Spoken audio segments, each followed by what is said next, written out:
Fait que ce matin, on va regarder ensemble, je vais parler de la volonté de Dieu, mais après ça, on va prendre un temps de reconnaissance pour clôturer l'année. Qu'est-ce que vous en pensez? Sur ce que Dieu a fait dans nos vies, au travers de l'Église, dans nos familles, et ce que Dieu va faire encore en 2025. Parce qu'il va toujours faire encore, le meilleur est toujours devant. Et c'est pour ça que le diable aime nous faire vivre dans le passé ou les échecs du passé, alors que Dieu dit non, non, le meilleur est devant. C'est ce que la Bible dit.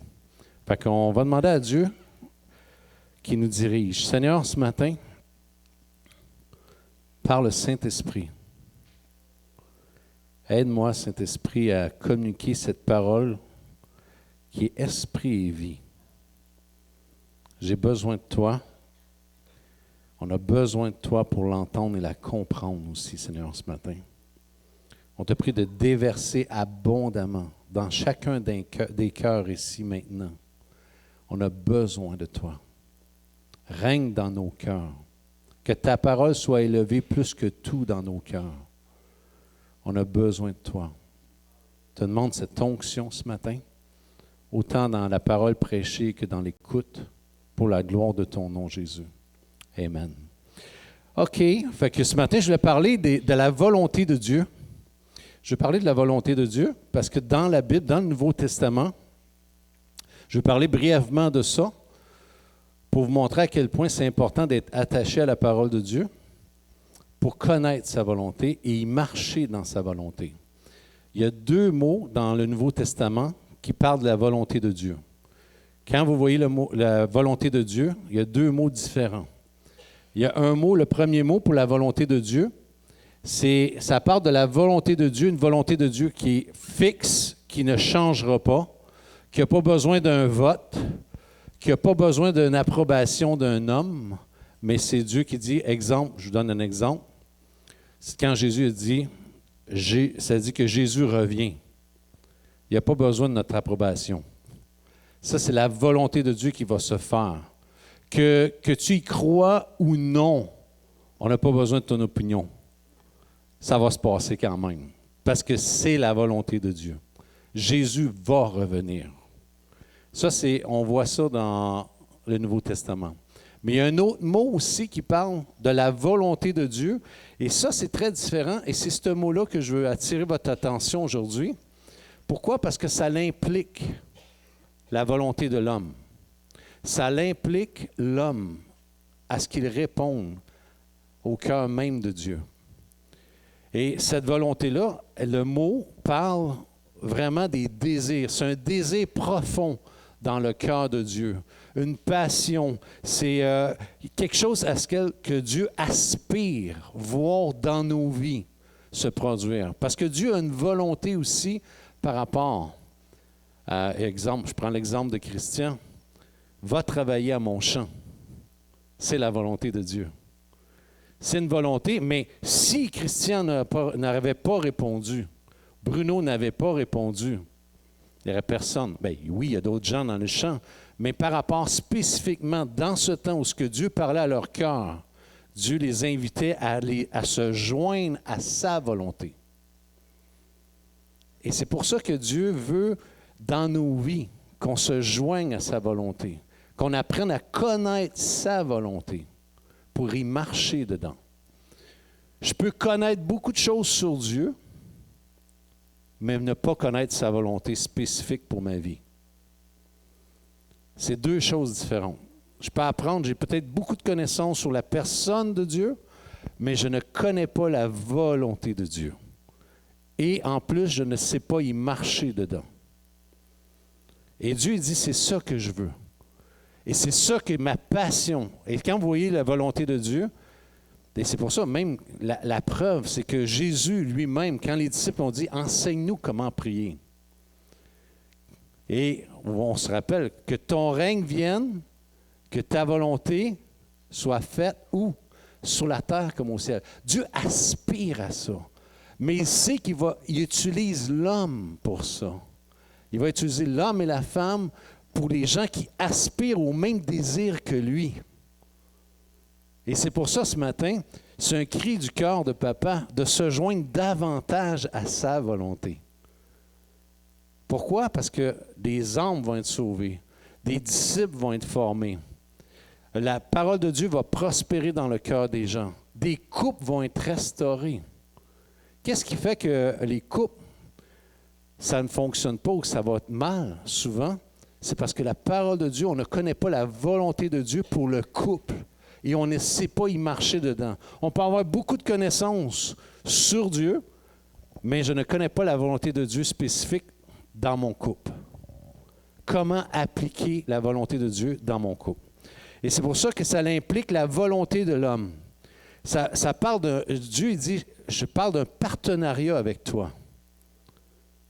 Je veux t'utiliser pour que mon règne, mon royaume prospère sur terre. Que des âmes soient sauvées, que les gens viennent à la connaissance de Dieu, à la connaissance du Fils de l'homme, de l'amour de Dieu, et qu'ils marchent dans une vie de disciple. Pourquoi? Parce que dans une vie de disciple, c'est ce qui va impacter le plus le royaume de Dieu sur terre. Ce n'est pas juste une vie chrétienne. Ah, je vais-tu à l'église ce matin? Ça ne me tente pas, je suis fatigué. Non, ça, tu es encore bébé. Tu ne connais pas la volonté de Dieu. Quand tu commences à connaître la volonté de Dieu, c'est je vais faire plier ma volonté à sa volonté. Ça, c'est maturité avec Dieu. Et Dieu veut nous emmener dans la maturité avec lui. C'est au-delà même de mes émotions, ma pensée, ma façon de voir, mon passé, peu importe. La volonté de Dieu, c'est quelque chose complètement différent.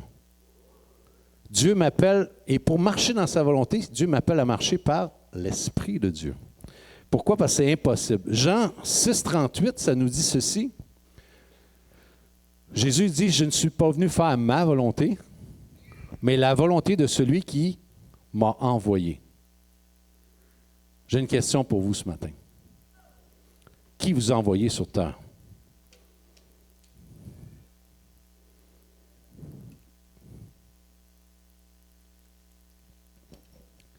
Alors, je suis appelé à faire sa volonté. Et là, Dieu veut nous éduquer sur sa volonté. Comment y marcher dedans. Et c'est pour ça que Jésus dit, il n'y aura pas de vie si tu ne meurs pas à tes besoins, autrement dit, à tes besoins, à ta volonté, à ce que tu désires, ces choses-là.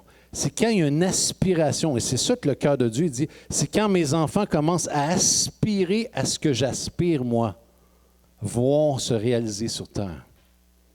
Et c'est pour ça que Jésus il a dit, je suis venu faire ta volonté, Père, puis en plus de ça, je suis venu servir les autres.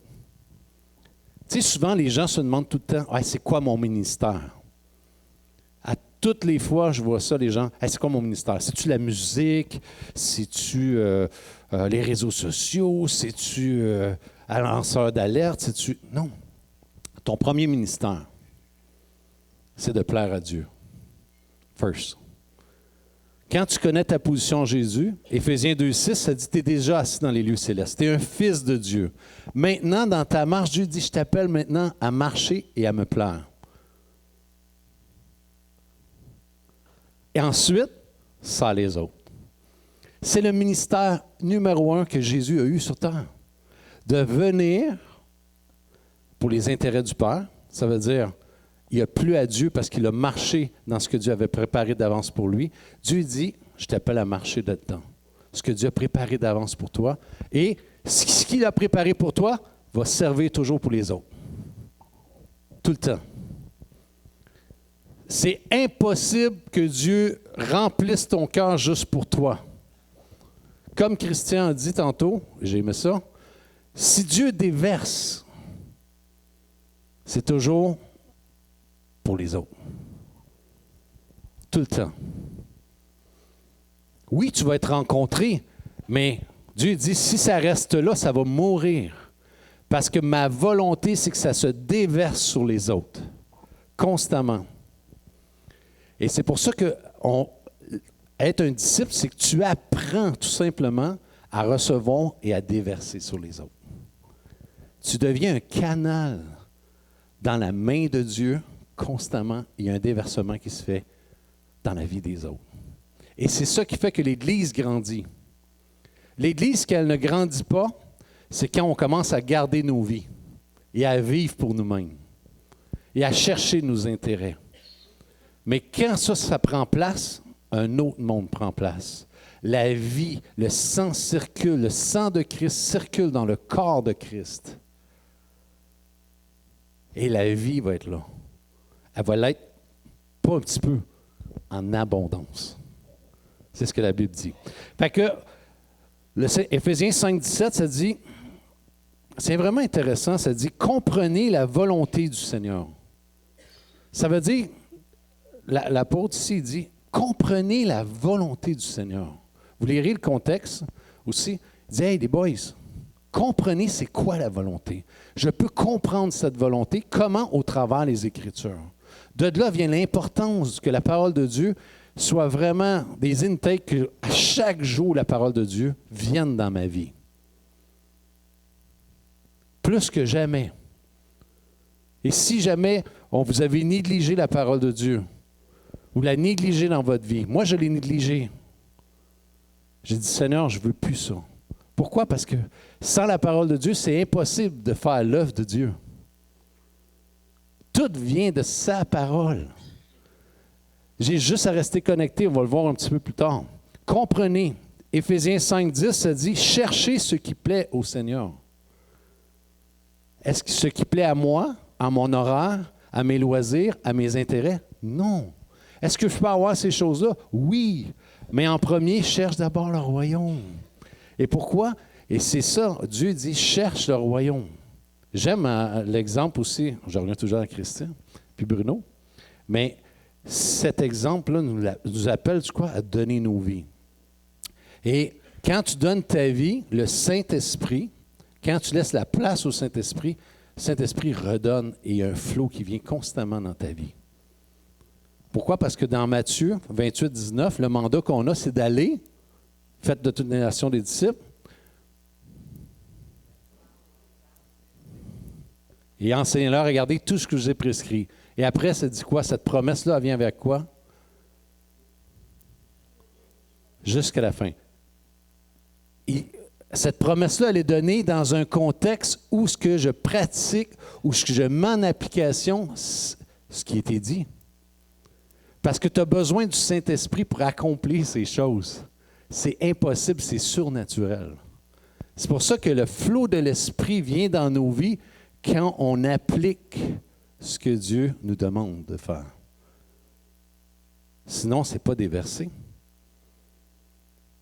Beaucoup vivent la chrétienté, beaucoup vivent le trip du Saint-Esprit chez eux, pour moi, pour mes biens, pour mes affaires, pour que je prospère, pour ma job, pour que je me sente bien, je me sente heureux, je sois joyeux.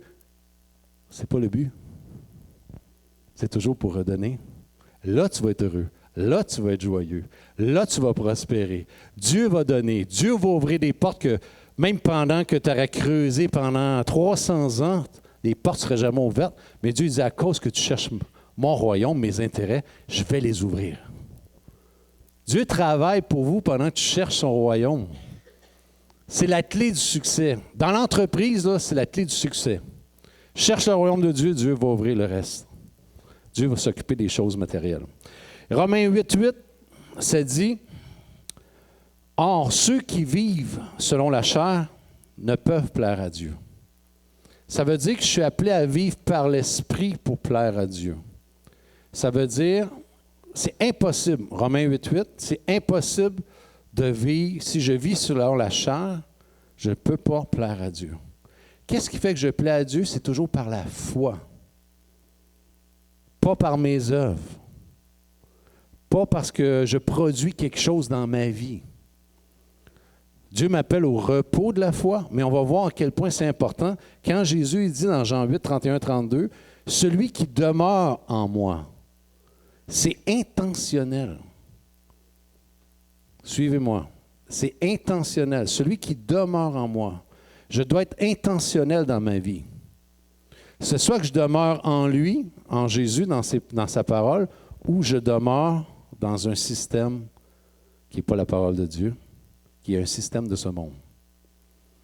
qui est des initiations qui viennent d'un autre royaume et pas le royaume de Dieu. Je ne peux pas être dans le milieu. Et c'est pour ça que la constance entrée de la parole de Dieu dans ma vie, une révérence envers la parole de Dieu, c'est ce qu'il y a de plus important. C'est ce qu'il y a de plus précieux pour ma vie. De tomber amoureux de la parole de Dieu. Si vous n'avez pas le goût présentement de lire sa parole, vous n'avez pas d'attrait ou peu importe, vous avez négligé ces choses-là, il n'y a aucun problème. Allez à genoux et dites, Seigneur, j'ai entendu ce matin qu'on peut être amoureux de ta parole. S'il te plaît, fais de moi le plus amoureux de ta parole, Seigneur. J'ai besoin. Saint-Esprit, viens m'aider. Et vous allez voir que cet amour pour la parole de Dieu va tellement grandir dans vos vies, vous ne reconnaîtrez plus vos vies. Parce que c'est la parole de Dieu qui change vos vies. Dans Jean 15, 4 à 5, je vais aller vous lire cela. Et c'est tellement précieux. Et c'est pour ça que ce matin, on va prendre un temps de reconnaissance ce matin. On va rendre grâce à Dieu. On va prendre ce temps-là. Et ça dit ceci. Pourquoi? On va prendre un temps pour rendre grâce à la parole de Dieu et tout ce que Dieu fait au travers de sa parole.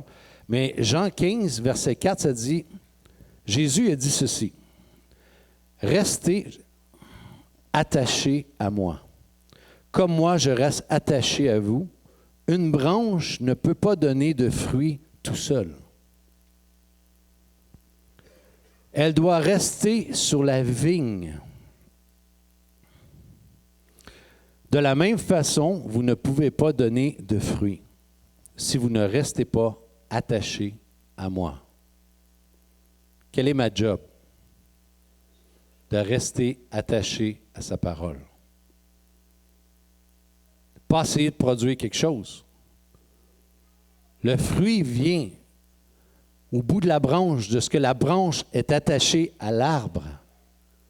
De là viennent d'arrêter d'essayer de gagner la faveur de Dieu en essayant d'être des bonnes œuvres, en essayant d'être une bonne personne.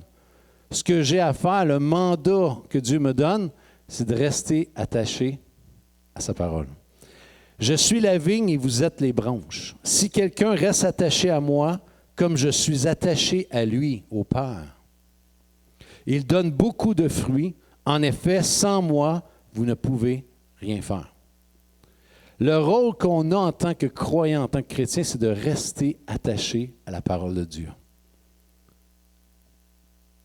Et je vous dis, votre vie va être d'une façon extraordinaire changée, mais changée à la gloire de Dieu.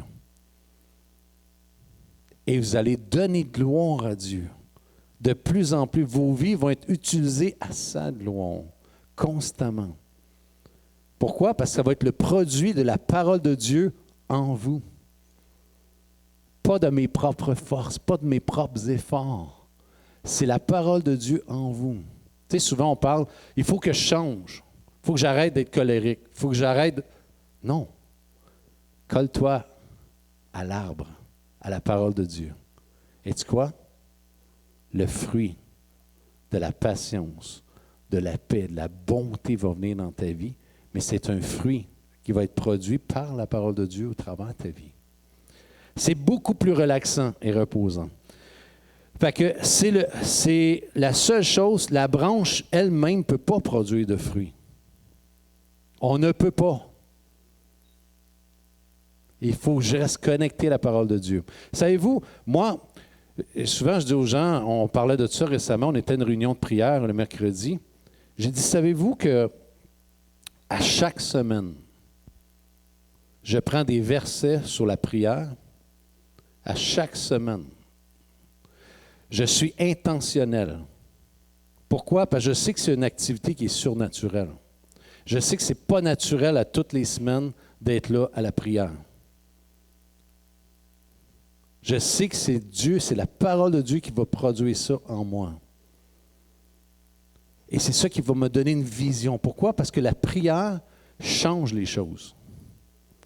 La prière amène la délivrance. La prière amène la guérison. La prière emmène de briser les chaînes. La prière fait en sorte qu'elle peut tout changer. Elle change ma propre vie et elle change la vie des autres. Aller dans les rues sans la prière, c'est aller à la morgue. C'est aller à la morgue. C'est aller dans un... C'est sûr, c'est voué à l'échec. Sans la prière, tu vas aller battre l'air. Mais aller dans les rues, si ça s'est passé à genoux et d'aller juste donner des petits sandwichs, et Dieu va donner des paroles dans ce temps-là qui ne viendront pas de toi, qui vont venir de lui, du Saint-Esprit, et qui va aller chercher le cœur des gens. Amen. Luc 17, on va regarder ça ensemble, Luc 17, 12 à 19, et j'aimerais ça lire, je vais lire avec vous ce matin, avant qu'on y aille ensemble dans la prière. Pourquoi? Parce que vous allez voir que Jésus a des attentes. Et cette année, Dieu a bougé d'une façon extraordinaire dans l'Église. J'ai vu beaucoup de miracles, beaucoup de gens que leur vie a changé. Comment changer pour la gloire de Dieu. On a vu ça au travers même des gens qui ont été guéris aussi physiquement. Plein de choses que Dieu a fait dans vos propres vies, même que je ne connais pas, mais que Dieu a fait. Mais souvent, on oublie de prendre le temps de lui dire merci. Souvent même, moi, j'ai prié, j'ai demandé des choses à Dieu, que Dieu a répondu. Des fois, c'était juste 9 mois plus tard que je me suis aperçu que Dieu a répondu, que j'avais demandé ça. Et que j'avais oublié de remercier Dieu. Et c'est pour ça que cette année, on pourrait finir ensemble dans la prière en rendant grâce à Dieu pour tout ce qu'il a fait dans nos vies. Et pour la première chose, qui est sa parole. Parce que sans sa parole, on est perdu.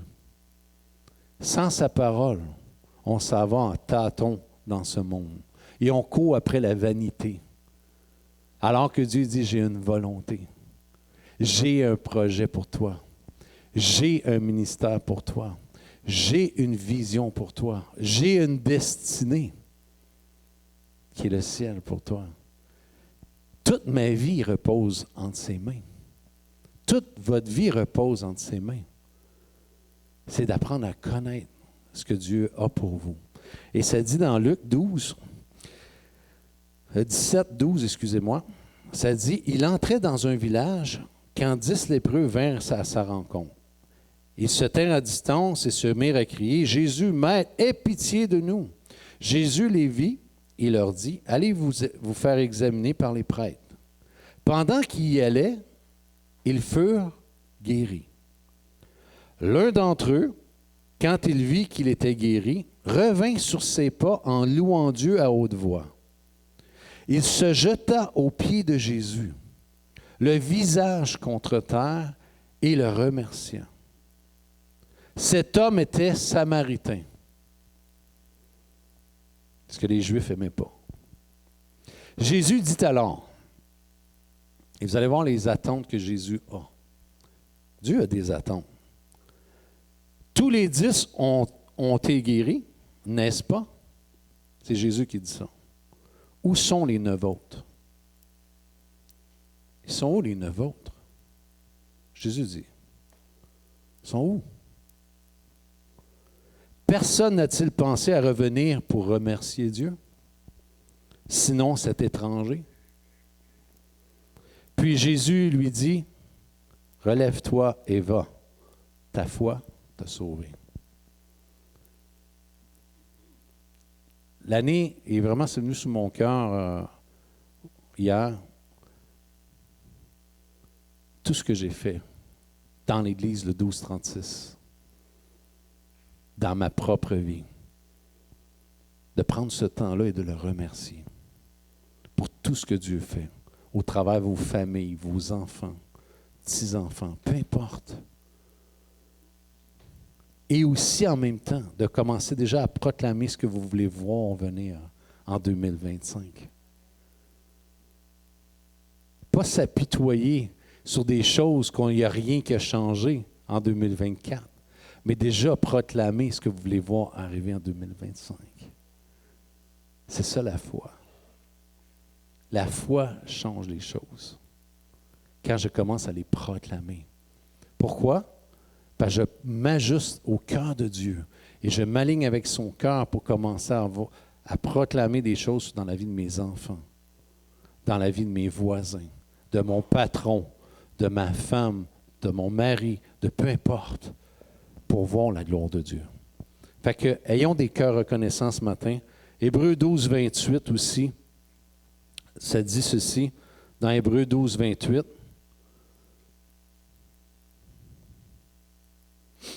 Ça dit, « Soyez donc reconnaissants, puisque nous recevons un royaume inébranlable.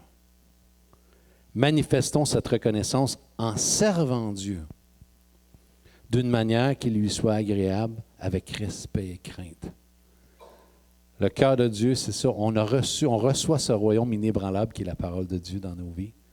Et tout simplement, ça retourne en le servant d'un cœur pur. Et ce matin, c'est un temps de reconnaissance devant lui. Qu'est-ce que vous en pensez? Qu'on clôture cette année avec la reconnaissance dans nos cœurs. Rusty, on pourrait mettre un fond de musique. Puis, ce qu'on va faire, prière courte. Prière courte, pas trop long pour que personne s'endorme. Ça, c'est important. Prière courte.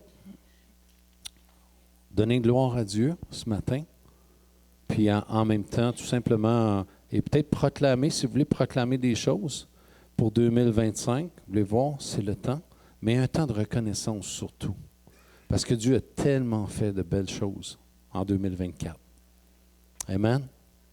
Fait que prière courte, priez fort aussi, pour que les gens vous entendent. OK? C'est bon? On va mettre un petit fond de musique ensemble.